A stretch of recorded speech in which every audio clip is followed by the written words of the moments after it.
அருட்பெருஞ்சோதி அருட்பெருஞ்சோதி தனிப்பெரும் கருணை அருட்பெருஞ்சோதி.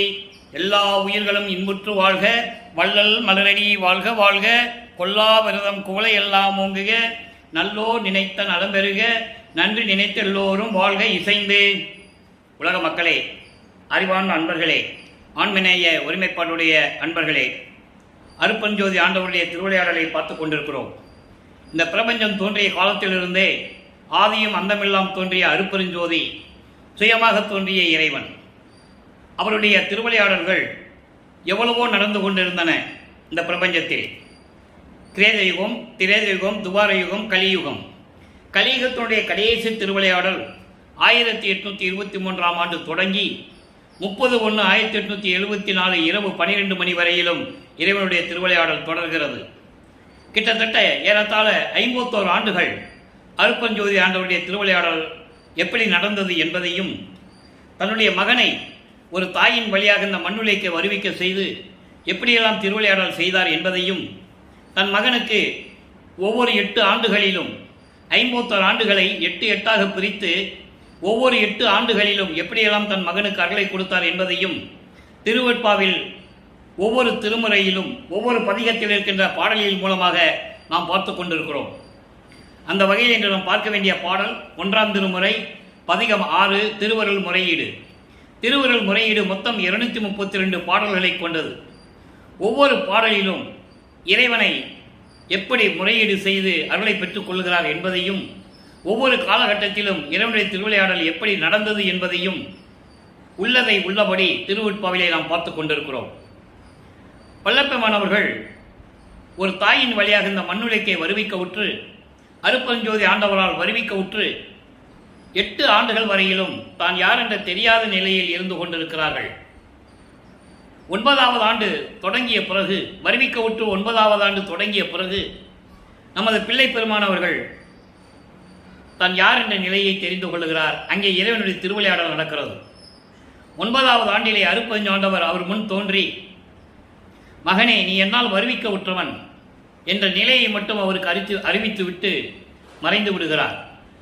அப்போ இவர் கேட்கிறார், எப்போ நீ எனக்கு அருளை கொடுக்கன்னு கேட்கும்போது, முன்பருவம் பின்பருவம் காட்டி அருளுவேன் என்று சொல்லி மறைந்து விடுகிறார். முன்பருவம் என்பது ஒரு காலகட்டம் வரைக்கும், பின்பருவம் என்பது அது அதனுடைய சூட்சமமான விளக்கங்கள் இருக்கிறது. அது என்ன விளக்கம் என்றால், மனதில் வைத்துக் கொள்ளுங்கள், சுத்த சன்மார்க்கத்தை வாங்கிய பிறகு அதான் பின்பருவம். முன்பருவம் என்பது சமயங்களையும் மதங்களையும் மார்க்கங்களையும் சார்ந்திருந்த போது என்ன நடந்தது, அதன் பிறகு தன் மகனுக்கு சுத்த சன்மார்க்கத்தை கொடுத்த பிறகு என்ன நடந்தது, அதுதான் முன்பருவம் பின்பருவம்.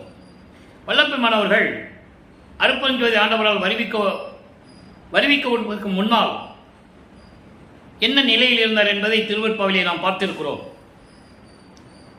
சுத்த சன்மார்க்கத்தை இந்த உலக மக்களுக்கு தெரிவிப்பதற்காக உலக மக்களை எல்லாம் சுத்த சன்மார்க்கத்தில் சேர்த்து உலக மக்கள் எல்லாம் சமரசமாக வாழ வேண்டும், அமைதியாக வாழ வேண்டும் என்ற நிலையை உருவாக்க வேண்டும் என்பதற்காகத்தான் அருட்பெருஞ்சாண்டவர் தன் மகனை ஒரு தாயின் வழியாக வருவிக்க செய்தார்.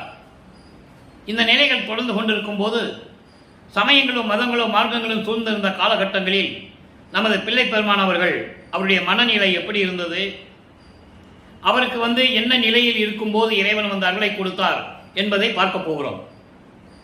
தன் மகனை ஏன் இருக்க செய்தார்? நேரடியாக வர வச்சுக்கலாம்ல. ஏன் ஒரு தாயின் கருவறையிலே 10 மாதம் இருக்க வச்சு அப்புறம் வரவழைச்சு தன்னுடைய மகனை மிகவும் வருந்த வச்சு துன்புறுத்தி அலைய வச்சு இப்படியெல்லாம் ஏன் செய்யணும்? ஒரு கேள்வி வரும். இறைவன் தானே, நேரடியாக வரவழைச்சுக்கலாம்ல. இப்போ சிவபெருமான் நெற்றிக்கண்ணிலிருந்து முருகனை வர வச்ச மாதிரி தன்னை மகனை நேரடியாக வரவழைச்சுக்கலாம். ஆனால் உலகியலிலே தன் மகனை இருக்க வைக்க வேண்டும். சமயங்களிலும் மதங்களிலும் மார்க்கங்களிலும் இருக்க செய்து அதன் நெறிகளை பின்பற்ற செய்து அதன் பிறகு இது தேவையில்லை என்று உலக மக்களுக்கு சொல்ல வேண்டும். அந்த அனுபவத்தை தன் மகன் பெற வேண்டும் என்ற நிலையில்தான் அவரை ஒரு தாயின் வழியாக வருவிக்க செய்தார். சரி, இப்போ 9 ஆண்டுகள் கழித்து என்ன நடந்தது? 9 ஆண்டுகளில் இருந்து வருவிக்கோட்டு 9ஆம் ஆண்டிலிருந்து 12 ஆண்டுகளுக்குள் என்ன நடந்தது? அதுதான் திருவருள் முறையீடு உதயமானது. எப்படி இறைவனிடம் முறையீடு செய்கிறார்? இந்த சமயங்களையும் மதங்களும் மார்க்கங்களும் எல்லாம் சேர்ந்து இந்த 4 யுகங்களிலுமே இறைவனை எப்படி உருவகப்படுத்தின? ஊருக்கு ஒரு பேர், ஊருக்கு ஒரு கோயில், எல்லாம் ஒன்றா இருக்காது. இறைவன்னா ஒன்றா தானே இருக்கணும். ஒரே இறைவன்னா ஒரே ரூபத்தில் தானே இருக்கணும். அப்போது இது வேறுபாடுகளை நீக்க வேண்டும், மக்களிடம் சொல்ல வேண்டும். அப்போ இவரும் அப்படி தான் சொல்லிட்டு இருக்கிறாரு. காரணம் காலத்தின் கட்டாயம். இவர் அப்படி தான் சொல்லி ஆகணும். இப்போது 9வது ஆண்டிலிருந்து 12 ஆண்டுகளுக்குள் திருவள்ளுவர் முறையீடு செய்கிறார். 73வது பாடல் இன்னைக்கு. தேட்ட கண்டு ஏர்மொழி பாகா. இறைவனை சொல்கிறாரு. பாடல் கொஞ்சம் கஷ்டமாக இருக்கும், கடினமாக இருக்கும், பொருள் ரொம்ப எளிமையாக இருக்கும். தேட்ட கண்டு ஏர்மொழி பாகா, உலகில் சிலர் குரங்கை ஆட்டங்கண்டேன், அன்றி அக்குரங்கால் அவர் ஆட சற்றும் கேட்டு கண்டேன் இல்லை. நான் ஏழை நெஞ்ச கிழக்குரங்கால். வயதான குரங்கு மனசை சொல்கிறார். மனதை குரங்கு என்று சொல்லுவார் நமது பிள்ளை பெருமானவர்கள். ஏன்னா குரங்கு தான் தாவி தாவி போய்கிட்டே இருக்கும். அது போன்ற மனம் ஒரு நிலையில் இருக்காது. மனம் பல நிலைகளில் இருந்து கொண்டிருக்கும். கிழக்குரங்கால் வேண்டி கொண்டாடுகின்றேன், இது சான்ற வியப்பு உடைத்தே பாடல். இப்போ இந்த நிலையில இறைவனை எப்படி சொல்றாரு, என்ன வேண்டுகிறார், விளக்கம் பாருங்க. அதாவது அழகாக இனிய மொழியில் பேசும் ஒரு பெண்ணை இடது பக்கத்தில் கொண்ட இறைவனே, உமையாலை இடது பக்கத்தில் கொண்ட இறைவனே. ஏன்னா இங்க அப்படிதான் சொல்லணும் அவரு. இப்போ அவருக்கு அருப்பறிஞ்சோது யாருன்னு தெரியாது, சுத்த சன்மார்க்கம் என்னன்னு தெரியாது. நல்லா நீங்க புரிஞ்சுக்கணும். ஏன்னா இது மறைப்பு நிலையில் இருந்து கொண்டிருக்கிறார். அருப்பறிஞ்சாண்டவர் அவருக்கு மறைப்பு நிலையை கொடுத்திருக்கிறாரு. அப்போ அந்த நிலையில இப்படிதான் சொல்றாரு. சிவபெருமான் ஒரு பெண்ணை இடது பக்கத்தில் கொண்ட இறைவன். அப்படி மட்டும் இல்ல, உலகில் சிலர் இங்கு குரங்கு போல ஆடுகின்றார்களே தவிர அவங்களுக்கே என்ன செய்தது தெரியாது. மனம் போன போக்கில் சென்று கொண்டிருக்கிறார்கள். அதுபோல ஆடுகின்றார்களே தவிர அந்த குரங்கு ஆட்டத்தினால் எந்த விதமான பயனும் இல்லை, எந்த விதமான பயனும் இல்லை. அதை நான் கேட்டும் பார்த்ததும் இல்லை. ஏனென்றால் ஏழையாகிய நான் இந்த மனம் என்கின்ற கிழக்குரங்கு என்பது வயதான குரங்கு, வயதான குரங்கால் விரும்பியது போல மனம் போன போக்கில் ஆடுகின்றேன். நான் மனம் போன போக்கில் சென்று கொண்டிருக்கிறேன். எந்த வழியும் எனக்கு தெரியல. நீ ஆட்கொண்டாய், நீ எனது மகன் என்று சொல்லிவிட்டு மறைந்து விட்டாய். நான் வெளியே யாரிடமும் சொல்லவும் முடியாது, சொல்லவும் கூடாது. இந்த நிலையில் இருக்கும்போது என்னுடைய மனநிலை இப்படி இருக்கிறது, என் மனம் அலை வாய்ந்து கொண்டிருக்கிறது. இறைவனே, இது ஒன்றே எனது இப்போது நிலைக்கு சாட்சியாகும். என்ன அதிசயமாக இருக்க தெரியுமா, வியப்பாக இருக்கிறது. உன்னுடைய மகன் என்று தெரிந்தும் கூட எந்த நிலையும் நான் அடைய முடியவில்லை, நிம்மதியாக இருக்க முடியவில்லை, மனம் ஒரு நிலையில் இல்லை என்று சொல்லி முறையீடு செய்கிறார். இது நடக்கிறது 9வது ஆண்டிலிருந்து 12 ஆண்டுகளுக்குள். அப்போ இந்த நிலைக்கு மாறின பிறகு அதே மனம் அதாவது திருவொற்றிற்கு போக சொல்லுது. மனம் போக சொல்லுதுன்னா அங்கே மனதை இறைவன் தூண்டுகிறார், அருப்பஞ்சாண்டவர் தூண்டுகிறார். தன் மகனை திருவொற்றியூருக்கு அனுப்ப வேண்டும். திருவொற்றியூரில் 2ஆம் திருமுறை 3ஆம் திருமுறையெல்லாம் உருவாகணும், நல்லா கவனிக்கணும். அப்போ இந்த நிலைகள் மாற வேண்டும் என்றால் அவன் திருவொற்றியூருக்கு போயாகணும். உலக மக்களுக்கு தன் மகனை தெரியப்படுத்த வேண்டும். இப்படி ஒருவன் இருக்கிறான் என்ற நிலை உலக மக்களுக்கு தெரிய வேண்டும் என்ற நிலைக்கு இவர் மனம் உந்துகிறது. திருவொற்றியூருக்கு போக சொல்லுகிறது. 13வது ஆண்டு தொடங்குகிறது. நமது பிள்ளை பெருமானவர்களுக்கு வருவிக்க விட்டு 13வது ஆண்டு தொடங்குகிறது. திருவொற்றியூருக்கு போகும்போது அங்கே 2ஆம் திருமுறை உருவாகிறது. 2ஆம் திருமுறை என்று 10வது பதிகத்தினுடைய பாடலை பார்க்க போகிறோம். அங்கே 2வது பாடல். பதிகத்தினுடைய பெயர் என்ன தெரியுமா? பழமொழி மேல் வைத்து பரிவு கூறுதல். அற்புதமா இருக்கும் அந்த பதிகம்லாம். யாரும் மக்கள்கிட்ட சொல்லல, அதனால மக்களுக்கு தெரியாது. திருவருட்பானம் மக்களுக்கு தெரியவே தெரியாது. வள்ளலாருடைய இறைநிலையை யாரும் சொல்லலை, பொதுப்படியாக பேசினார்கள். அது உண்மைதான், பொதுப்படியாக பேசினார்களே தவிர அவருடைய உண்மையான நிலையை, அவர் யார் என்ற நிலையை உலக மக்களுக்கு யாரும் தெரியப்படுத்தவில்லை. இப்போ இந்த பழமொழி வைத்து பரிவு கூறுதல் என்பது ஒரு பழமொழி சொல்லி, உலகியல்ல பழமொழிகள் நிறைய இருக்கும், அந்த மாதிரி ஒரு பழமொழி சொல்லி அது போல நான் இருக்கிறேன்னு சொல்றாரு. இன்னைக்கு பாருங்க, இந்த பாடலை சொல்றாரு. பாடலை நல்லா கவனிங்க. வாயிலான் பெருவழக்கு உரைப்பது போல், வாயிலான் பெருவழக்கு உரைப்பது போல் வள்ளல் உன் அடிமலர்களுக்கு அன்பாம் தூயிலாது நின் அருள் பெற விளைந்தேன். துட்டனின் அருள் சுகம் பெற நினைவாய் கோயிலாக நல் அன்பர்தம் உள்ளத்தை கொண்டு அமர்ந்திடும் குணப்பெருங்குன்றே. தேயிலாத பல்வளம் செறிந்து ஓங்கி திகழும் ஒற்றியூர் தியாக நாயகனே. பாடல். இந்த பாடலுடைய விளக்கம் பாருங்க அன்பர்களே. இறைவனுடைய திருவிளையாடல் சொல்லும்போது ஒரு கதை மாதிரி சொல்லிட்டு போகலாம், அது பெரிய விஷயமே இல்லை. ஆனால் ஒவ்வொரு பாடலிலும் இறைவனுடைய திருவிளையாடல் எப்படி நடந்தது, ஒவ்வொரு பாடலிலும் இறைவனை எப்படி வேண்டுகிறார், உலக மக்களுக்கு நம்ம சொல்லி ஆகணும். அதுக்காக தான் திருவருட்பா உருவாச்சு, அவருக்காக எழுதல. மக்கள் தெரிந்து கொள்ள வேண்டும் இறைவனையும் தன்னுடைய நிலையையும் உலக மக்கள் அறிய வேண்டும் என்பதற்காக தான் திருவருட்பாவை நமக்கு அருளி இருக்கிறார்கள் என்பதுதான் உண்மை. இப்போ இந்த பாடலை படிச்சுட்டோம். இந்த பாடலுக்கு பொருள் பாருங்க. வாயிலான் பெருவழக்கு உரைப்பது போல். வாயிலான் யாரு? ஊமை, பேச முடியாதவன். பேச முடியாத ஊமை போய் நாட்டாம பஞ்சாயத்தில் போய் தீர்ப்பு சொல்ல முடியுமா? வாயில்லாத ஒரு ஊமை நாட்டாமையாக இருந்து என்ன பையன்? அவன் போய் ஒரு பஞ்சாயத்தில் போய் வழக்கு சொல்லணும், தீர்ப்பு சொல்லணும், எப்படி சொல்லுவான்? அதுபோல இந்த பழமொழி வைத்து அவருடைய நிலையை உலக மக்களுக்கு தெரிவிக்கிறார். நீங்கள் நல்லா புரிஞ்சுக்கணும். டெய்லி நீங்கள் தினமும் இந்த பதிவை பார்க்கணும்.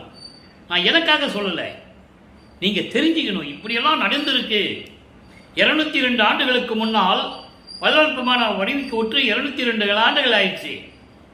இந்த 202 ஆண்டில் என்ன நடந்தது? இறைவனுடைய திருவிளையாடல் சொல்லணும்ல மக்களுக்கு.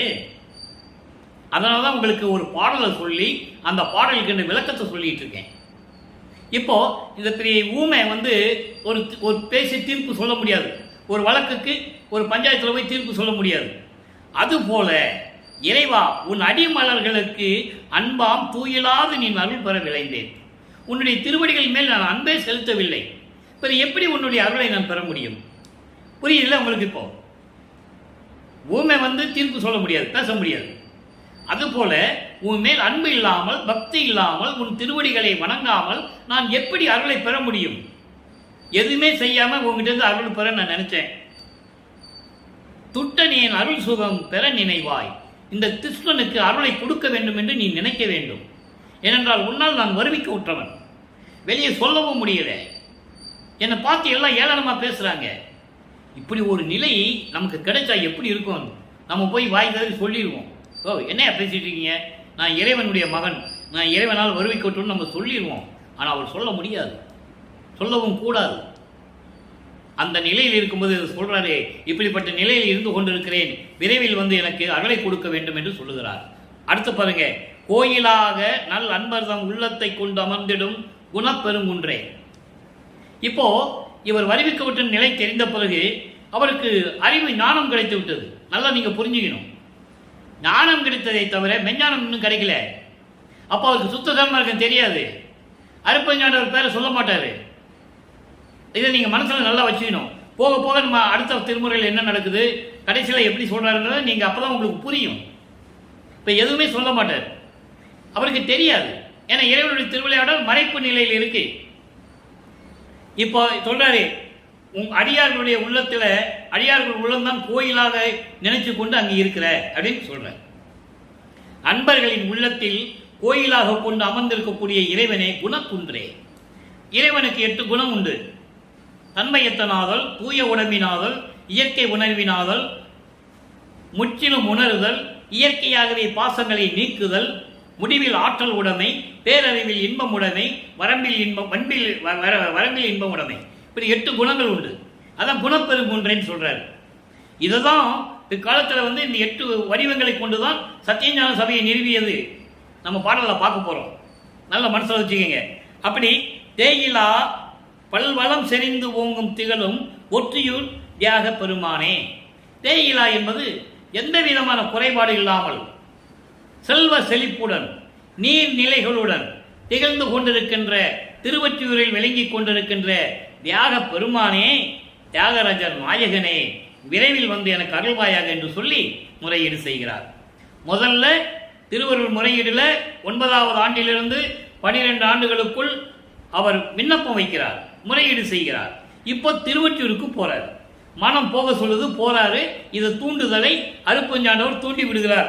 நீ போ, திருவொற்றியூருக்கு போ, திருவொற்றியூருக்கு போன்னு சொல்லி மனத்தை தூண்டி விடுகிறார். சரி, இப்போ இதுக்கு 2/8 முடிஞ்சிருச்சு. 2/8 என்பது 2 16. வல்லப்பமானவர்கள் வருவிக்க விட்டு 16 ஆண்டுகள் முடிஞ்சிருச்சு. இப்போ 3வது எட்டில் இருந்து கொண்டிருக்கிறார். 3/24. 17 ஆண்டுகளுக்கு பிறகு 24 ஆண்டுகளுக்குள் என்ன நடந்தது? அங்கே 3ஆம் திருமறை உருவாகிறது. நல்ல கவனிக்கணும். 3ஆம் திருமறை உருவாகிறது. பதிகம் 8 திருவுலா திறம். முதல்ல முறையீடு செய்கிறாரு, விண்ணப்பம் வைக்கிறாரு, எல்லாம் நடக்குது. இப்போ என்ன சொல்றாரு? இந்த பதியத்தில் ஃபுல்லாவே தன்னை ஒரு பெண்ணாக பாவித்து ஒரு தோழியிடம் சொல்லுவது போல, ஒரு உள்ளத்திடம், தன்னுடைய உள்ளத்திடம் சொல்லுவது போல உலக மக்களுக்கு தெரிவிக்கிறார். ஏன்னா காதலை சொல்லும்போது தன்னை பெண்ணாக உருவப்படுத்தி சொன்னால்தான் அது இனிமையாக இருக்கும் என்பதற்காக இந்த பாடலை அருளி இருக்கிறார்கள். அதனுடைய விளக்கம் நான் தரேன். நான் என்ன சொல்றார் பாருங்க. திருமால் வணங்கும் ஒற்றி நகர் செழிக்கும் செல்வ தியாகர் அவர். தோழியிடம் சொல்றார், உள்ளத்திடம் சொல்லுகிறார். கருமால் அகற்றும் தொண்டர் குலாம் கண்டுகளிக்க வரும் பவனி மறு மாண்புடைய மனமகிழ்ந்து மலர்கை கூப்பி கண்டிலது பெருமான் வடுக்கண் பெண்ணே நான் பெற்றோரோடு பேச மாட்டேன், பேசேனே. ஒரு பெண் சொல்லுவது போல பெற்றோரோடு நான் பேச மாட்டேன் அப்படின்னு சொல்றான். பெத்த தாய் கூட நான் பேச மாட்டேன். விளக்கம் பாருங்க. அதாவது திருமால் வணங்கக்கூடிய தியாகராஜ பெருமான் செல்வ செழிப்புடன் திகழ்ந்து கொண்டிருக்கின்ற திருவொற்றியூரிலே இருந்து கொண்டிருக்கிறார். ஏன் திருமால் வணங்குகிறார்? விளக்கம் சொல்லணும். ஏற்கனவே நிறைய விளக்கங்கள் நான் கொடுத்துருக்கேன். 4 வருஷமா பேசியிருக்கோம் யூடியூப்ல. இருந்தாலும் இன்னைக்கு அந்த திருமால் வந்ததுனால சொல்றேன். திருமால் ஏன் வணங்குறாருன்னா, திருமாலுக்கு 10 அவதாரம் கொடுத்தது அருட்பெருஞ்சோதி ஆண்டவர். அதோடு மட்டுமல்ல, காக்கும் தொழிலையும் கொடுத்தவர். அதோடு மட்டுமல்ல, தன்னுடைய திருவடியை பார்க்க முடியாது. திருமால் இறைவனுடைய திருவடியை பார்க்க முடியல, ஆனா வணங்குறாரு. திருவடியை காட்டுன்னு சொல்லி வணங்குறாரு. பன்றி என உருவெடுத்து பலகால் நெடுமால் பன்றி என பலகால் நேடியும் கண்டறியாத பூம்பாதங்கள் சொல்லுவார். நிறைய பாடல்கள் உண்டு. அப்படிப்பட்ட திருமால் வணங்கக்கூடிய இறைவன் திருவொற்றியூரிலே தியாகராஜனாக திகழ்ந்து கொண்டிருக்கிறார். தீய வினைகளை நீக்கும் இறைவன் தொண்டர்கள் கூட்டம் பார்த்து மகிழும்படி பவனி வருவதை மனமகிழ்ந்து 2 கைகளை கூப்பி குவித்து வணங்கி வராமல் நான் வரமாட்டேன். பெற்ற தாயோடு கூட நான் பேச மாட்டேன், எனக்கு எதுவும் தேவையில்லை என்ற நிலையில் இருந்து கொண்டு இதை உலக மக்களுக்கு தெரிவிக்கிறார். எப்படி சொல்றாருன்னா, உலக மக்களே, நான் இறைவனால் வருவிக்க உற்று 9வது ஆண்டிலே இறைவன் என்னை ஆட்கொண்ட பிறகு நான் இறைவனால் வருவிக்க உற்றவன் என்ற நிலை மட்டும் எனக்கு தெரிகிறது. அப்போ அந்த இறைவன், திருமால் வணங்கக்கூடிய இறைவன் தியாகராஜன் திருவொற்றியூரில் இருந்து கொண்டிருக்கிறார். அவர் அடியார்கள் மனம் மகிழும்படி பவனி வருகிறார். அதை நான் கேள்விப்பட்டு அங்கு சென்றேன். அவருடைய பவனி வருவதை நான் கண்குளிர பார்த்து 2 கைகள் கூப்பி வணங்காமல் நான் அந்த இடத்தை விட்டு வரமாட்டேன். அதுவரையும் நான் பெற்றவர்களோடு கூட பேச மாட்டேன் என்று சொல்லுகிறார். ஏன்னா போன பதியத்தில் நம்ம பார்த்தோம். நீங்க பார்த்துருந்தீங்கன்னா உங்களுக்கு அது விளங்கும். அதனால தான் நான் தினமும் பார்க்க சொல்றேன். போன பதியத்தில் தாய் மகளிடம் சொல்லுவது போல நம்ம அந்த பாடல்கள் எல்லாம் பார்த்தோம். தினமும் பார்க்குறவங்களுக்கு அது புரியும். இப்போ அப்படிப்பட்ட தாய்களை போய் நான் பேச கூட மாட்டேன் இனிமே. அவ என்ன ஏளனம் பண்றா, கிண்டல் பண்றாங்க அப்படின்னு சொல்லுவார். அப்போ உலக மக்களுக்கு தெரிவிக்கிறார். இப்பவும் எந்த அருளையும் பெற முடியவில்லை.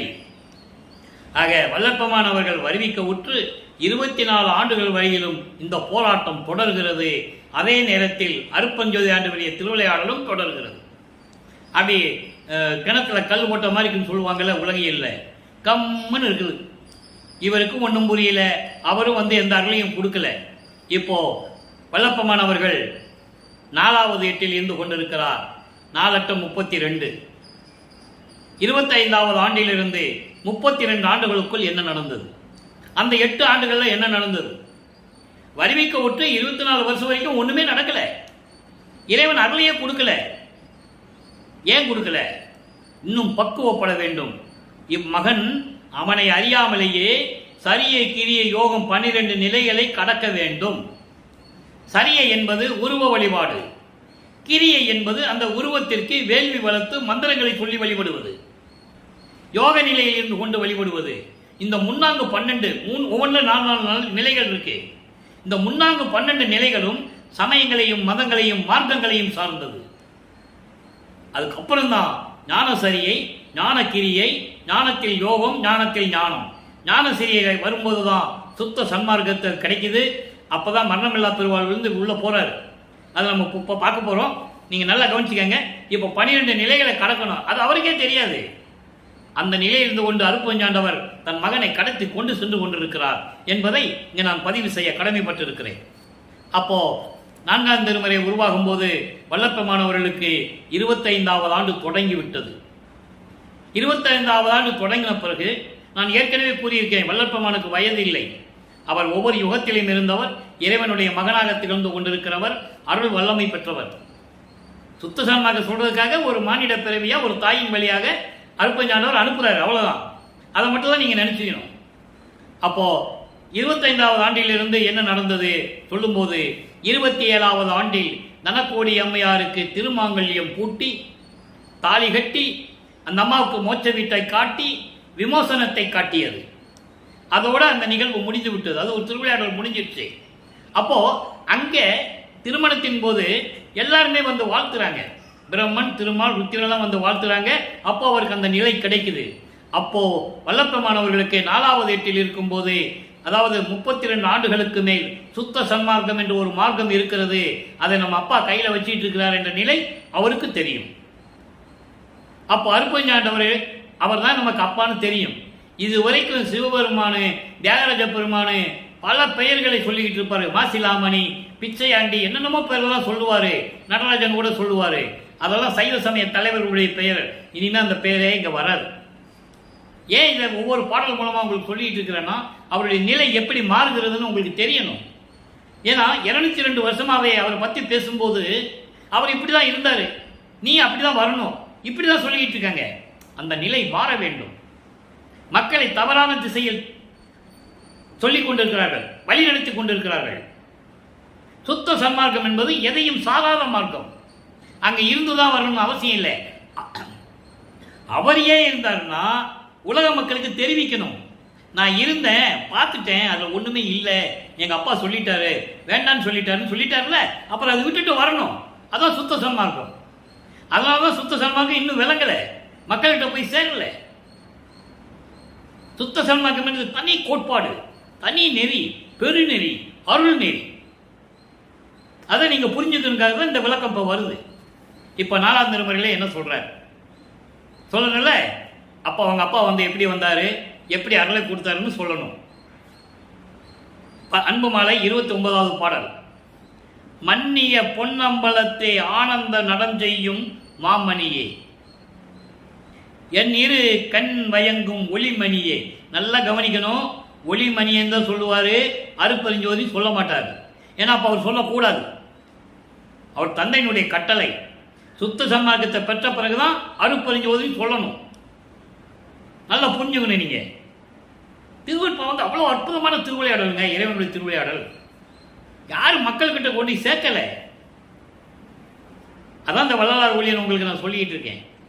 இப்போ ஒளிமணியன்னு சொல்லிட்டாரா, இங்க வந்து தியாகராஜ பெருமான் சொன்னாரா, சங்கரான்னு சொன்னாரா, சிவசிவான்னு சொன்னாரா, நமச்சிவாயன்னு சொன்னாரா? சொல்ல மாட்டார். நிலைகள் மாறிச்சு. இப்ப பாருங்க, தன்னிலையில் நிறைந்து அருளும் தத்துவ பூரணமே, தற்பரமே, சிற்பரமே, தத்துவ பேரொழியே, அந்நியம் இல்லா சுத்த அத்துவித நிலையே. அத்துவித நிலை அண்டர்லைன். ஆதி அந்தம் ஏதுமின்றி அமர்ந்த பரம்பொருளே சொல்றாருல. இப்பவும் அருட்பெருஞ்சோதி சொல்ல மாட்டாரு. அருட்பெருஞ்சோதி எப்ப சொல்றாருன்னு இப்ப நம்ம பார்க்க போறோம். என் இயல்பு எனக்கு அருளி மயக்கம் இன்னும் தவிர்த்து, மயக்கம் இன்னும் தவிர்த்து, அண்டர்லைன். முக்கியமான வார்த்தை அது, இன்னும் தவிர்த்து. அப்ப என்ன அர்த்தம்? இன்னும் சுத்த சன்மார்க்கத்தை அவர் வாங்கல. என்னை ஆண்டு கொள்ளல் வேண்டும், இது தருணம் காணே. இது பாடல். ஓகேவா? இப்ப அந்த பாட்டுடைய பொருள் பாருங்க. மன்னிய பொன்னம்பலத்தை ஆனந்த நடம் செய்யும் மாமணியே. அதாவது அருள் நிறைந்த பொற்சபையில் பொன்னம்பலம். இங்கே சுத்த சன்மார்க்கத்தை வரும்போது பொற்சபை சிற்றபைன்னு சொல்லுவார். இப்போ அவர் சொல்றது பொன்னம்பலம் சிற்றம்பலம் இப்படி தான் சொல்லுவார். அம்பலம் பொன்னம்பலம் சிற்றம்பலம் அப்படின்னு சொல்லுவார். சுத்த சன்மார்க்கத்தை பெற்ற பிறகு திருச்சிற்றம்பலம் பொற்சபை சிற்றபைன்னு சொல்லுவார். அப்போ நிலைகள் மாறும். பொன்னம்பலத்தை அந்த பொன்னம்பலத்தில் ஆனந்தம் நடம் செய்யும் மாமணியே, என் இரு கண்களில் விளங்கிக் கொண்டிருக்கின்ற ஒளிமணியே, ஒளி விளக்கே. இன்னும் அருப்பெருஞ்சோதி சொல்லல, அதனால்தான் நானும் சொல்லல. ஒளி விளக்கே, ஒளி காட்டுகின்ற இறைவனே, தன் இயல்பில் நிறைந்து அருள்நிலையில் இருந்து கொண்டு பரிபூரணமாக அருளும் சத்துவ பூரணமே. சத்துவ பூரணமே என்பது இயற்கை உண்மை விளக்கமாக இருக்கக்கூடிய இறைவன் என்று சொல்லுவார். இன்னும் அருப்பெருஞ்சோதி சொல்லல, நல்லா கவனிச்சுட்டே வரணும் நீங்க. தத்துவ பூரணமே தற்பரமே. தற்பரமே என்பது சுயமாக தோன்றிய இறைவன். சற்பரமே சிற்பரமே. சிற்பரம் என்பது மெஞ்ஞானம் கொண்ட இறைவன். தத்துவ பேரொளியே, தத்துவங்களை எல்லாம் அடக்கி ஆண்டு கொண்டிருக்கின்ற இறைவன். 36 தத்துவங்கள், 60 தத்துவிகள், மொத்தம் 96.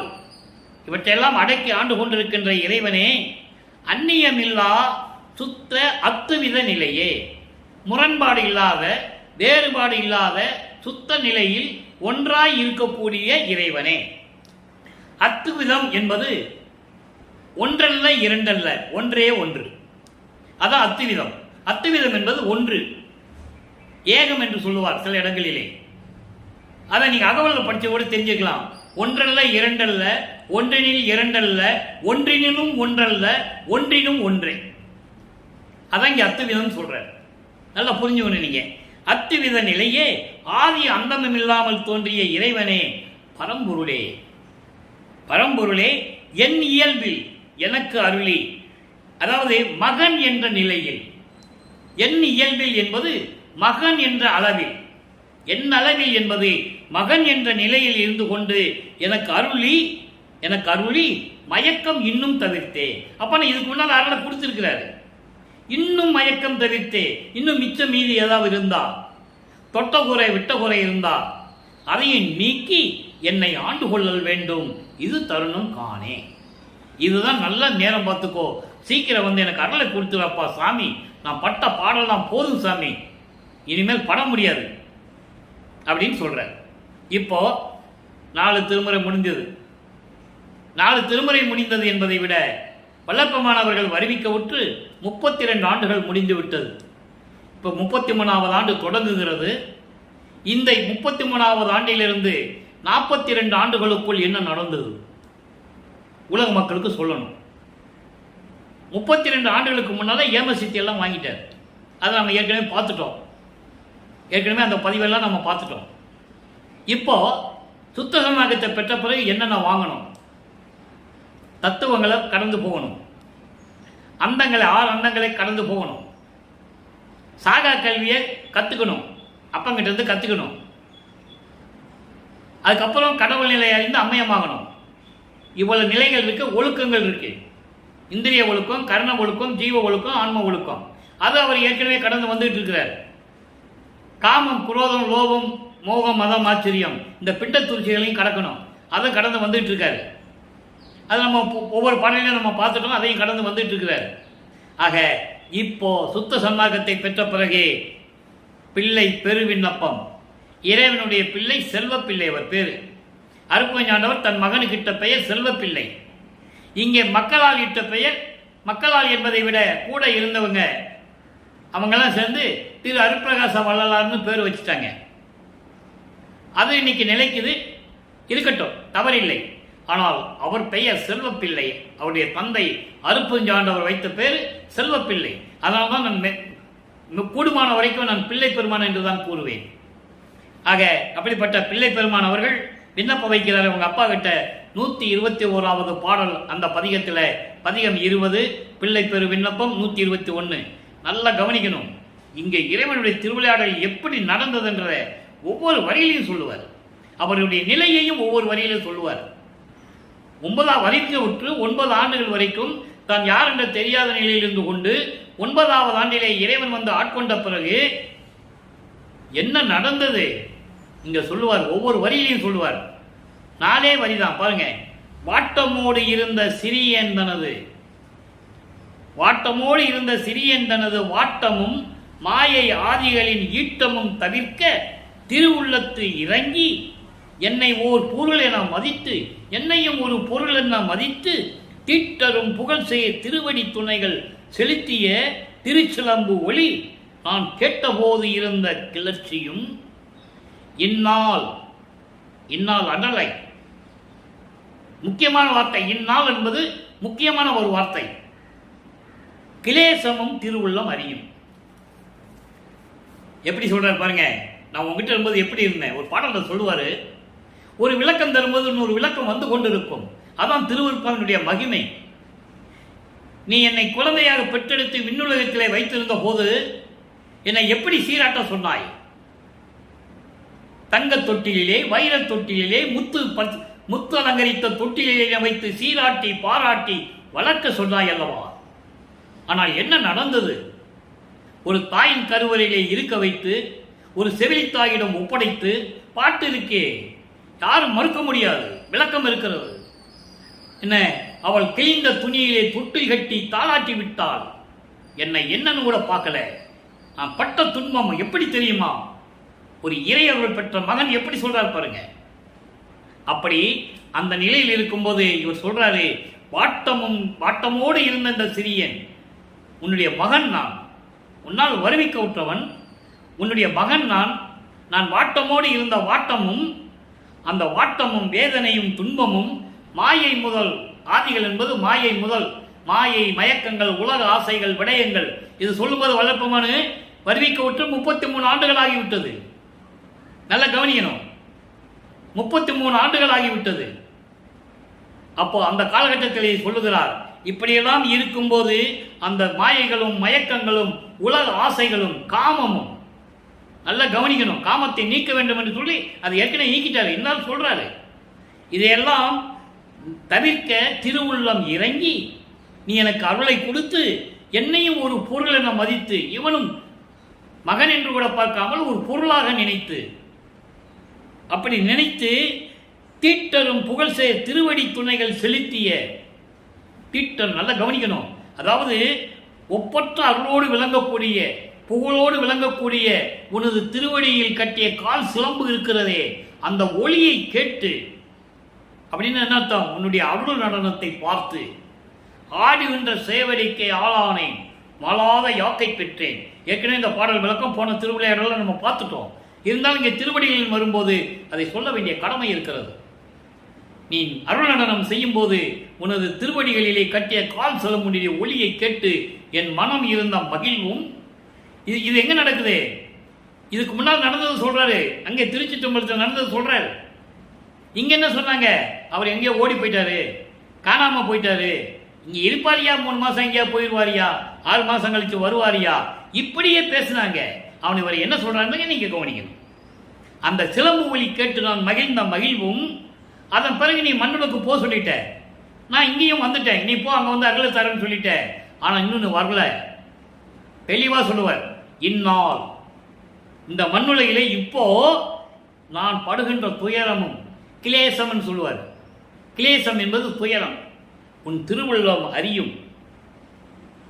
வர சொன்ன அங்க வந்தேன், ரொம்ப சந்தோஷமா இருந்தது, என் வாட்டத்தை நீக்கினேன், எல்லாம் பண்ணினேன், என் மனம் இறங்கி எல்லார்களையும் கொடுத்த, உண்மைதான், நான் இல்லைன்னு சொல்லலை. திரும்பி என்ன சொல்லிட்ட, உனக்கு இன்னும் வேலை இருக்குது மகனே, நீ மண்ணுலகத்துக்கு பூலோகத்துக்கு போன்னு சொன்ன, இங்க வந்துட்டேன். இங்க வந்த பிறகு இன்னும் நீ வரல. அப்ப நான் சந்தோஷமா இருந்தேன் உங்ககிட்ட இருக்கும்போது. திருப்பி இங்க வந்து நான் துயரப்பட்டுட்டு இருக்கேன், சீக்கிரம் வந்து அருளை கொடுவாயாக, உன் திருவுள்ளம் என்னை பற்றி என்னதான் நினைச்சிட்டு இருக்குன்னு தெரியலன்னு சொல்லி இந்த பாடலை அருளியிருக்கிறார்கள். எவ்வளவு அற்புதம்ன்றதை நீங்க நினைச்சு பாருங்களேன், எப்படி இருக்கும் அவருக்கு. அடுத்து பாருங்க, சிவ தரிசனம் 23வது பதிகம் சிவ தரிசனம். நல்லா பாருங்க, 9வது பாடல் என்ன சொல்றாரு. விண்ணப்பத்தில் சொல்லிட்டாரு, முன்னால இருந்தது, பின்ன அவங்க அப்பா வந்து நீ மண்ணுலகத்துக்கு போப்பா, பூலோகத்துக்கு போ, நான் வந்து உன்னை வந்து பார்க்குறேன்னு சொல்லிட்டு இன்னும் வரல. இப்போ என்ன நடக்குது? உலக மக்களுக்கு சொல்லணும். அன்பர்களே, இங்கே பேசுவதும் விளக்கங்கள் கொடுப்பதும் எல்லாமே திருவருட்பாவினுடைய பாடல்களுடைய விளக்கங்கள், இறைவனால் அருளப்பட்டவை. உலக மக்களுக்கு சொல்லணும்னு சொல்லி இந்த வள்ளலார் ஊழியனுக்கு பணியிட நான் உங்களிடம் சொல்லிக் கொண்டிருக்கிறேன். இதுதான் சத்தியம், இதுதான் உண்மை, இதில் மாற்று கருத்தை கிடையாது. கட்டு அவிழ்ந்த கமலம் என கருத்து அவிழ்ந்து, இங்க நான் துயரத்தில் இருக்குன்னு இதுக்கு முன்னால் சொல்லிட்டாரு. பிள்ளை பெருவிண்ணப்பத்தில் எப்படி இருந்தாரு, அதனுடைய பதில் இங்க இருக்கு. ஒவ்வொரு திருவருட்பாவில் ஒவ்வொரு பாடலுக்கும் ஒரு பாடல் தொடர்பு உண்டு. 1ஆம் திருமுறையில் இருக்கிற திருவருள் முறையீடுக்கு தனித்திருநாளங்களில் 110வது பதியத்தில் விளக்கம் இருக்கும்.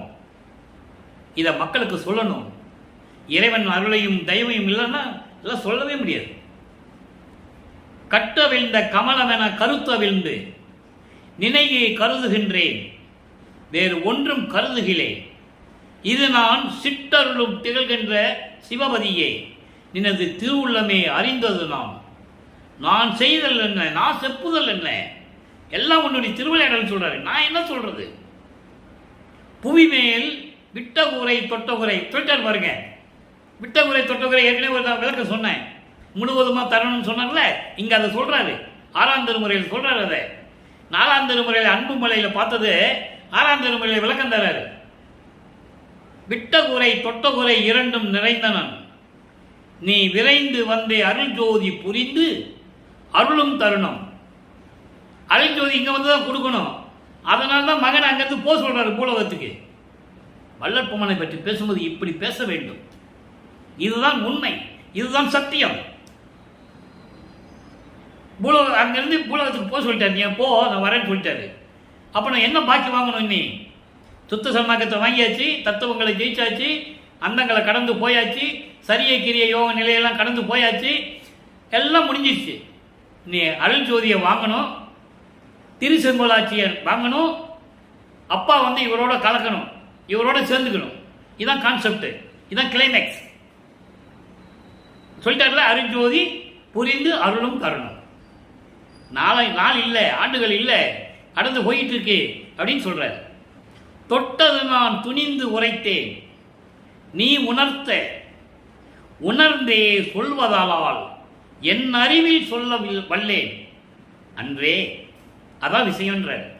இப்போ இந்த பாட்டுடைய விளக்கம் பாருங்க. கட்டு அவிழ்ந்த கமலம் என, கமலம் என்பது தாமரை மலர், அழகான மலர், தாமரை மலர். அந்த தாமரை மலர் வாடி வதங்கி இதழ்கள் உதிர்ந்துச்சுன்னா, தாமரை மலர் வாடி அந்த இதழ்கள் இருக்கிற பக்கத்தில் இதழ்கள் அதெல்லாம் உதிர்ந்துச்சுன்னா என்ன ஆகும்? அழகே கெட்டுடும், எந்த புரோஜனமும் படாது. அது போல வாடிய இதழ் உதிர்ந்த கமல மலர் போல, செந்தாமரை மலர் போல எனது உள்ளம் வாடுகிறது. கருத்தவிழ்ந்து உள்ளம் வாடுகிறது. உன்னையே நினைத்துக் கொண்டிருக்கிறேன், இவ்வளவு துன்பப்பட்டு கொண்டிருக்கிறேன். உன்னிடம் வந்ததுக்கு திரும்பி போக சொல்லிட்டேன், இங்க வந்துட்டேன், இன்னும் நீ வரல. அப்ப இந்த நிலையில் நான் இருந்து கொண்டிருக்கேன்னு சொல்றாரு. வேறு ஒண்ணு எனக்கு தெரியாது. இதுதான் சிட்டருளும் திகழ்கின்ற சிவபதியே. சிட்ட அருளும் என்பது சிட்டர் பிளஸ் உளம், சிட்டர் பிளஸ் உள்ளம். சிட்டர் என்பது சுத்த சன்மார்க்கத்தை சேர்ந்த அன்பர்கள், சுத்த சன்மார்க்கத்தை சேர்ந்த சாதுக்கள். அவர்கள் உள்ளத்தில் விளங்கி கொண்டிருக்கின்ற அருட்பெருஞ்சோதியே. சிவபதி என்பது அருட்பெருஞ்சோதி, சிவம் என்பது அருட்பெருஞ்சோதி. அருட்பெருஞ்சோதி கடவுளே என்று சொல்லுகிறார். பதியை என்றால் கடவுள், அருட்பெருஞ்சோதி கடவுளே. இங்கதான் அருட்பெருஞ்சோதி சொல்லுவாரு. 32 ஆண்டுகள் வரைக்கும் அவர் அருட்பெருஞ்சோதியை சொல்ல மாட்டார். தெரியும், ஆனா 32வது ஆண்டில் தெரியும், ஆனா சொல்ல மாட்டார். காரணம், சமயங்களையும் மதங்களையும் மரங்களையும் முழுவதுமாக கடக்க வேண்டும். அதோடு மட்டுமல்ல, பந்த பாசங்களிலிருந்து வெளியே வர வேண்டும். அப்போ அவர் இறைவன் கொடுத்த கட்டளையை நிறைவேற்ற வேண்டும். அப்பதான் தனக்கொடி அம்மாருக்கு தாலி கட்டுறது புரியணும். அப்போ இந்த நிலையில் இருக்கும்போது இந்த மாதிரி சிட்டர் உள்ளம் திகழ்கின்ற சுத்த சன்மார்க்கத்தை சேர்ந்த அன்பர்களின் உள்ளத்தில் விளங்கிக் கொண்டிருக்கின்ற அருட்பெருஞ்சோதி ஆண்டவரே, நினது திருவுள்ளம் அறிந்ததுதான். நான் என்ன செப்புவதல்? நான் என்ன சொல்றது? புவிமேல் விட்ட குறை தொட்ட குறை இறந்தும் நிறைந்தனன். இரண்டும் எதுவுமே மிச்சம் மீதி இல்லை. முழுசா எனக்கு கிடைச்சிச்சு இந்த மண்ணுலகத்தில். நீ விரைந்து வந்து அருள் ஜோதி, எல்லாம் எனக்கு கிடைச்சிச்சு. அருள் ஜோதி கொடுக்கலையே, அருட்பெருஞ்சோதியை கொடுக்கலையே, திரு அருள் செங்கோலாட்சி கொடுக்கலையே, நீ என்னோடு வந்து கலந்து கொள்ளலையே. சீக்கிரம் வான்றாரு, இங்கிருந்து கூப்பிடுறாரு, நீ சீக்கிரம் வா, இல்லை நான் அங்கே வந்துடுவேன். நீ அங்கே இங்கே வரலன்னா நான் அங்கே வந்துடுவேன். நான் அங்கே வந்தா அருட்பெருஞ்சோதியை வாங்க மாட்டேன். இங்கே வந்து தான் நீ கொடுக்கணும். ஏன் தெரியுமா? இதில் ஒரு சூட்சமமான விளக்கம் இருக்கிறது நண்பர்களே. மண்ணுலகில் உன்னால் வருவிக்க உற்றவன். எல்லாம் என்ன நினைக்கிறாங்க? இவன் சாதாரண மனுஷன், மனித உடம்பு எடுத்துட்டு வந்திருக்கான் அப்படின்னு தான் நினைச்சு சாதாரண மனிதன் போல நினைக்கிறாங்க. அவங்களுக்கு முன்னால் தான் நீ அருட்பெருஞ்சோதியை கொடுக்கணும். அப்போதான் உன் மகன் எல்லாருக்கும் தெரியணும். என்ன வேற சொல்ல வேண்டான்ட்ட, உன் மகன் வேற என்ன சொல்ல வேண்டாம்னு சொல்லிட்டேன். சத்தியமும் வாங்கிட்ட, பாட்டில் இருக்கு, யாரும் மறுக்க முடியாது. அப்போ சத்தியம் வேற வாங்கிட்ட. அப்ப நீ என்ன பண்ணணும்? எல்லாரும் முன்னாலே வந்து இவன் என் மகன், இவன் தான் என்னுடைய வாரிசு, இவன் தான் அரசாட்சி செய்வான், அருளாட்சி செய்வான் அப்படி சொல்லி திருசெங்கோலை எனக்கு கொடுக்கணும், அருட்பெருஞ்சோதியை எனக்கு கொடுக்கணும். எல்லாரும் முன்னாலேயும் நீ என்னோட கலந்துக்கணும். நம்ம ரெண்டு பேரும் அந்த நிலை ஒளி நிலையில நம்ம போயிடணும். இதுதான் கான்செப்ட். அதான் இங்க சொல்றாரு, அருள் ஜோதி புரிந்து அருளும் தருணம் இதுதான். தொட்டது நான் துணிந்து உரைத்தேன். என் மனசுல பட்டதை துணிவா சொல்லிட்டேன். நான் பயப்படணும் அவசியம் இல்லை, துணிவா சொல்லிட்டேன். எப்படி? நீ உணர்த்த. உன்னுடைய திருவிளையாடல் நடக்குது, நீ உணர்த்தல நான் சொல்றேன். நான் சொன்னேன், உணர்ந்தே சொல்லுவதால் உன்னுடைய திருவிளையாடல் என்னன்னு தெரியும். அதனால தான் நான் சொல்றேன். என் அறிவால் என்னும் செய்ய முடியாது, என் அறிவால் ஒண்ணுமே செய்ய முடியாது, அதுவும் உனக்கு தெரியும். சீக்கிரம் வா, நீ வரலன்னா நான் அங்க வந்துடுவேன். தெளிவா சொல்லிட்டாரா? இப்போ வாதனை கழிவு. வாதனை கழிவு பதியத்தில் என்ன சொல்ற? வாதனை கழிவு என்பது துன்பங்கள் எல்லாம் போச்சு. வாதனை என்பது துன்பங்கள், துயரங்கள், வாட்டம், மெலிவு எல்லாம் சொல்லுவார். இதெல்லாம் மொத்தமாக சேர்த்து தான் வாதனைன்னு சொல்லுவார். அது எப்படி போச்சு உலக மக்களுக்கு சொல்லணும். ஏன்னா ஒவ்வொன்றா சொல்லிட்டே வந்தாதான் கடைசியில் இறைவனுடைய திருவிளையாடல் பூர்த்தி ஆகும்.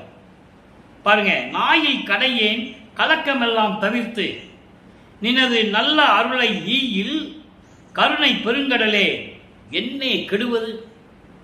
என்னையா கெட்டு போச்சு? நான் கேட்கறது கொடுக்கறதுல உனக்கு என்ன கெட்டு போச்சு? என்ன குறைஞ்சு போச்சு உனக்கு கேட்குற? அப்ப நான் கேட்கணும்ல. சும்மா செல்வ செழிப்பாக இருந்த விண்ணுலகத்தில் இருந்த பையனை, செல்வ பையனை கொண்டு வந்து ஒரு தாய் கருவறையில் வச்சு, இருட்டறையில் வச்சு, இப்படியெல்லாம் மீசப்படுத்தி இப்படியெல்லாம் செஞ்சார்ல. அதனால மகன் கேட்குறாரு. அப்ப நான் கேட்குறாரு, உனக்கு என்ன குறையும்? நீ இதனால என்ன கெட்டு போயிட போற? என்ன குறைஞ்சது? என்னையை கெடுவது. எவ்வளவு பெரிய வார்த்தை தெரியுமா அது? இயற்கையிலேயே தாயில் பெரிதும் தயவு உடையான், குற்றம் புரிந்தோன் தன்னையும் சேயில் கருதி அணைத்தான் என்று உரைப்பார்கள். உன்னைத்தான் தெரிந்தாரே. அற்புதமான வரிங்க. அதாவது உலக மக்கள் என்ன சொல்லுவாங்க? நீங்க வந்து எனக்கு அருளை கொடுத்துட்டேன்னு வச்சுக்கோ, அருட்பெருஞ்சோதியை கையில கொடுத்துட்டேன்னு வச்சுக்கோ, உலக மக்கள் என்ன சொல்லுவாங்க? தாயை விட அன்புள்ள கொண்ட இறைவன் போவன். அவன் மகன் எவ்வளவு தப்பு செஞ்சா கூட தன் மகன் என்று நினைத்து கொண்டு எல்லாவற்றையும் கொடுத்து அணைத்து கொண்டான் என்று இந்த உலக மக்கள் சொல்லுவார்கள். உன்னை இல்லை என்றால் பெற்ற மகனை தெருவில் விட்டு விட்டார்கள் என்று சொல்லுவார்கள். இதை எங்க சொல்லுவாரு? 2ஆம் திருமுறையில் சொல்லுவார். அதை இங்க பூர்த்தி பண்ற, அதை நீங்க புரிஞ்சுக்கணும். இப்படியெல்லாம் உலக மக்கள் சொல்லிடுவாங்க. அதனால நீ சீக்கிரம் வந்துரு. உன்னை தெரிந்தவர்கள் எல்லாரும் என்று சொல்லுகிறார். அவரை அருட்பெருஞ்சாண்டவரை தெரிந்தவர்கள் யார்? விண்ணுலகத்தில் இருக்கின்ற தேவர்கள், பிரம்மன், திருமால், ருத்திரன், மகேஸ்வரன், சதாசிவம். அவெல்லாம் காத்துக்கிட்டு இருக்கான். ஏற்கனவே செஞ்ச தொழிலெல்லாம் பிடிங்கியாச்சு, கையிலிருந்து பிடிங்கியாச்சு, காயில் காலம் முடிஞ்சு போச்சு. அவங்கெல்லாம் காத்துக்கிட்டு இருக்கான் எப்போ இது நமக்கு கிடைக்கும்னு. அதான் சொல்றாரு, நீ சீக்கிரம் வந்துரு. தெளிவா இருக்கு விளக்கங்கள். அப்போ இறைவன் வருகிறாரா இல்லையா? அடுத்துக்கு பதில் வேணும்ல. அருட்பெருஞ்சோதியை நீ கேட்டாலே நீ கொடுக்கலன்னா இந்த மாதிரி சொல்லிடுவாங்க. நீ கொடுத்தேன்னு என்ன சொல்லுவாங்க, பரவாயில்லப்பா, பெத்த பிள்ளை தப்பு செஞ்சிருந்தா கூட என்ன தப்பு, சமயங்களிலும் மதங்களிலும் மார்க்கங்களிலும் இருந்தது, இவர் தவறென்று நினைத்துக் கொண்டிருக்கிறார் வள்ளல் பெருமான். ஆனால் அது இறைவனுடைய திருவிளையாடல் என்பதை பின்பு அறிந்து கொண்டார். பின்பு அறிந்து கொண்டுதான் அது சொல்றாரு. எல்லா குற்றத்தையும் பையன் இருந்தா கூட சமயங்களில் மதங்களில் திருநூறு பூசிக்கிட்டு உத்தராட்ச கோட்டையை போட்டுக்கிட்டு கடுக்கான் போட்டுக்கிட்டு சுத்திக்கிட்டு இருந்தாங்க கூட இப்ப பையனை கைவிடலப்பா, அவங்க அப்பா அருப்பெருஞ்சோதியை கொடுத்துட்டாருப்பா அப்படின்னு உன்னை தெரிந்தவர்கள் சொல்லுவார்கள். அதனால சீக்கிரம் வந்துரு, அருப்பெருஞ்சோதியை சீக்கிரம் கொடு அப்படின்னு கேட்கிறார். அப்போ அதுக்கு பதில் வேணும்ல. தனித்திராளங்களை சொல்றாரு. 158வது பாடல் தனித்திராளங்கள் 110வது பதிகம் 158வது பாடல் உலக மக்களுக்கு சொல்றாரு. உன்னை தெரிஞ்சவங்க சொல்றாருன்னு சொன்னார்ல இந்த பாடல்ல. இப்ப அதுக்கு பதில் கிடைக்குது பாருங்க. ஆதியும் நடுவும் அந்தமும் இல்லாத அருப்பெருஞ்சோதி, முதலும் முடிவும் நடுவும் இல்லாத அருப்பெருஞ்சோதி என்றால் என்ன அர்த்தம்? சுயமாக தோன்றிய இறைவன், தாயில் வயிற்றில் முளைக்காத இறைவன் என்று சொல்லுவார். அப்படிப்பட்ட இறைவன் என் உள்ளத்தே நீதியில் கலந்து நிறைந்தது. அப்படிப்பட்ட இறைவன் அருப்பெருஞ்சோதி என் உள்ளத்தில் நேர்மையோடும் சத்தியத்தோடும் என் உள்ளத்தில் கலந்தது. நிறைந்ததுன்னா பரிபூரணமாக என் உள்ளத்தில் நிறைந்தது. நானும் நித்தியனானேன். நித்தியனானேன் அண்டர்லைன். நித்தியனானேன் என்பது அழிவில்லாதவன். நித்தியன் என்பது அழிவில்லாதவன். நல்லா புரிஞ்சுக்கணும். நீங்க வல்லப்பமான வந்தாரு போனாரு, 6 மாசம் இருப்பாரு, எங்கேயாவது போயிட்டாரு வந்தாரு போனாரு, இப்படியே சொல்லிட்டு இருக்காங்க. இன்னமும் சொல்லிட்டு இருக்காங்க. அவர் என்ன சொல்றாரு? நான் அழிவில்லாதவன். அருப்பெருஞ்சோதியை ஆண்டவர் என் உள்ளத்தில் கலந்து கொண்டு அருப்பெருஞ்சோதியை கொடுத்து விட்டால் அதனால் நான் நித்தியனானே, அழிவில்லாதவன் நான். இது மட்டுமா? அகவலர் படிச்சுட்டே இருக்காங்க, தவிர உணர முடியல. ஊழி தோறும் ஊழி உழப்பராது ஓங்கி வாலி என்று எனக்கு வாய்த்த நன்னிதியே. ஒவ்வொரு யுகத்திலேயும் இருந்தவர். ஊழி ஒரு ஊழி உளவினும் அழியா உடம்பை அளித்தனன் என் தந்தை. ஊழி ஒரு ஊழி உயிர் தழைத்து ஓங்கினன். ஊழி என்பது ஒவ்வொரு யுகத்திலையும் இருந்தேன்னு சொல்றாரு. ஆதாரங்கள் நிறைய பாடல்கள் திருவருட்பாலே உண்டு.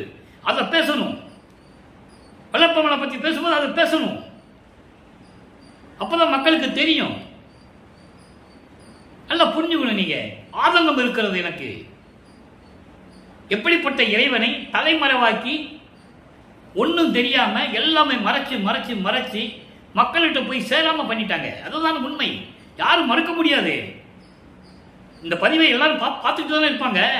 யாரும் மறுக்க முடியாது உண்மை. ஆக நித்தியனானேன், நான் அழிவில்லாதவன். இப்படிப்பட்டவரை ரூமுக்குள்ள போனாரு, மறைஞ்சிட்டாரு, அங்க போனாரு, இங்க போனாரு. என்ன இது நல்லாவா இருக்கு? ஒரு இறைவனை எப்படியா சொல்றது? நித்தியனானே உலகில் உலக மக்களே. அடுத்து சொல்றாரு பாருங்க. சாதியும் மதமும் சமயமும் தவிர்த்தே சத்திய சுத்த சன்மார்க்க வீதியில் உமைத்தான் நிறுவுவல் உண்மை விளம்பினேன். அப்படி சாதியும் மதங்களும் மார்க்கங்களும் இந்த சங்கற்ப விகற்பங்களும் இல்லாத சத்திய சுத்த சன்மார்க்கத்தில் உலக மக்களே உங்களையெல்லாம் சேர்த்து, உங்களையெல்லாம் அதில் கொண்டு வந்து நிறுத்தி உங்களுக்கு எல்லா இன்பங்களையும் கொடுக்க நான் கண்டிப்பாக செயல்படுவேன். இது உண்மை, சத்தியம் என்று சொல்லுகிறார். கடவுளை மக்களிடம் சத்தியம் என்றது இங்கதான் நீங்க பார்க்க முடியும். மனிதனுக்கு மனிதன் சத்தியம் என்றது வேறு. இறைவன் மக்களை பார்த்து சத்தியம் பண்ணுகிறார் என்றால் மக்களுடைய அறியாமை அந்த நிலையில் இருந்து கொண்டிருக்கிறது. இப்படியாவது திருந்துவார்களா?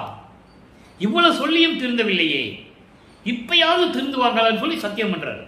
இது எங்கேயா பார்த்துருக்கீங்களா நீங்க? இறைவன் சத்தியம் பண்ணத புராணங்களில் கிடையாது, காவியங்களிலும் கிடையாது.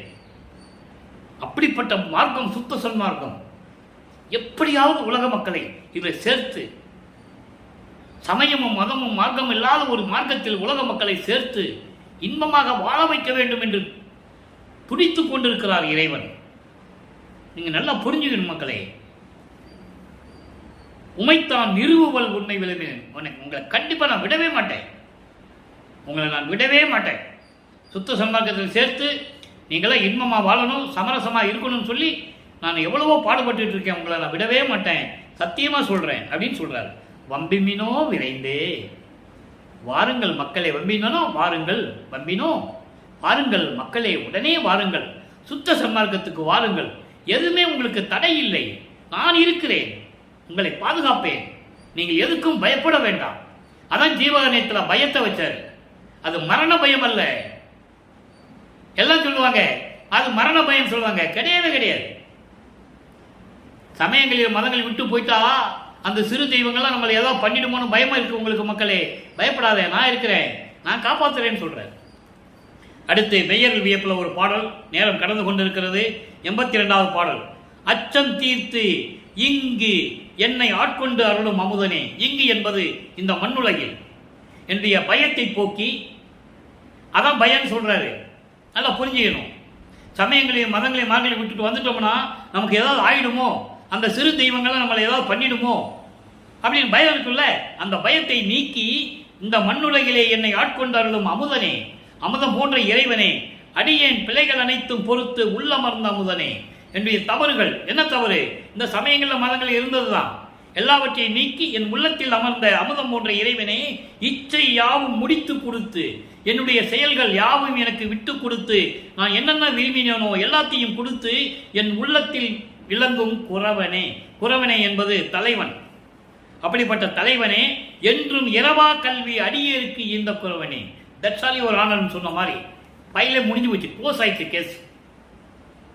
இரவா கல்வி கொடுத்து என்னை ஆட்கொண்ட இறைவனை என்று சொல்லுகிறார். அடுத்து பாருங்க, அம்பலவாணர் வருகை. ஊகம் இல்லேன் பெற்ற தேகம் அழியாத போகம் கொடுத்தீரே வாரீர். இறைவனை கூப்பிடுறாரு, மண்ணுலகத்தை கூப்பிடுறாரு. சொல்றாருல, இந்நாள் நான் கஷ்டப்பட்டு இருக்கேன்னு கூப்பிடுறாரு. வா வான்னு கூப்பிடுறாரு. எப்படி? ஊகம் இல்லேன் பெற்ற தேகம், அதாவது அறிவில்லாத காலகட்டங்களில் நுட்பம் இல்லாமல் இருந்தேன். என்ன நீ வருவிக்க உடனே எனக்கு அறிவு இல்லை. ஆனால் அந்த பற்றை தேகம், மனித தேகம், அழியாத போகம் கொடுத்தீர். மரணமில்லா பெருவாழ்வை கொடுத்து அழியாத தேகம் கொடுத்தீர் வாரீர். போகம் கொடுத்தீர் வாரீர். பேரின்பத்தை கொடுத்த இறைவனே வாரீர். ஊதியம் தந்த நல் வேதியரே. எல்லாரும் ஊதியம் என்பது சம்பளம். சம்பளம்னா என்ன? இவருக்கு எல்லா அருளையும் கொடுத்த இறைவனே வேதியரே என்று சொல்லுகிறார். மாயைகளையும் மயக்கங்களையும் நீக்கிய இறைவனே வாரீர். ஓதிய நாதரே வாரீர். எனக்கு எல்லாமே சொல்லிக் கொடுத்த, கற்றுக் கொடுத்த, உணர்த்திய இறைவனை வாரீர். ஆதி அனாதையீர் வாரீர். ஆதியும் அந்தமெல்லாம் தோன்றிய இறைவனை, அருப்பெருஞ்சோதியை வாரியுங்கள் என்று சொல்லி இறைவனை கூப்பி இந்த திருவிளையாடலை இத்துடன் முடிக்கிறோம். இன்னும் நாளையும் தொடரும். இன்றைய திருவிளையாடல் முடிந்தது, அவ்வளவுதான். திருவிளையாடல் 4 ஆண்டுகளுக்கு தொடர்கிறது. நீங்கள் தினமும் பார்க்க வேண்டும். எனவே அப்படிப்பட்ட இறைவனை வணங்கி சுத்த சன்மார்க்கத்தில் இருந்து கொண்டு புலையும் கொலையும் தவிர்த்து, உருவ வழிபாட்டை தவிர்த்து, சமயங்களும் மதங்களும் கூறப்பட்ட சங்கற்ப விருப்பங்களை எல்லாம் தவிர்த்து நீங்கள் வாழ்வாங்க வாழ வேண்டும். இறைவனை வேண்டி எல்லார்களையும் பெற்றுக்கொண்டு இந்த வள்ளலார் ஊழியன் விடைபெறுகிறேன். மீண்டும் நாளை சந்திப்போம். நன்றி, வணக்கம். அருட்பெருஞ்சோதி அருட்பெருஞ்சோதி தனிப்பெருங்கருணை அருட்பெருஞ்சோதி. நாளையும் அருட்பெருஞ்சோதியுடைய திருவிளையாடல் தொடர்ந்து கொண்டே இருக்கும்.